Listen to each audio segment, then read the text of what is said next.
My name is Sophia Bergqvist. I am the owner of Quinta de la Rosa, which is a wine and port producer from northern Portugal on the Douro Valley. I'm very excited about coming to Opus for the port dinner.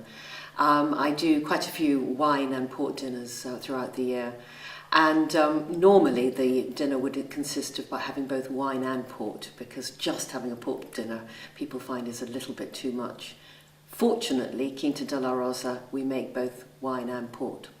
So normally we would start with, say, a white port or a white port and tonic, and the white port is in a port bottle, and we would blend it often with tonic, so it's rather like a gin and tonic, and that's a very refreshing aperitif. Or we would actually have the white wine as an aperitif, a white wine or a rosé that we make out of port grapes, but it's totally dry, just like a normal Sauvignon Blanc. We would then move on to the red wines, and we do a variety of red wines, and I understand it's not exactly decided which red wines we're going to choose, because Opus very much relies on using up-to-date fresh produce. And so the exciting thing is that I don't think until the last minute we're going to really know what wines we're going to have. But often I would show the Quinta de la Rosa Estate Red, again made from port grapes. It's a very versatile wine which goes with many different dishes, from flavoursome red meats to chicken, or even it takes spicy food very well.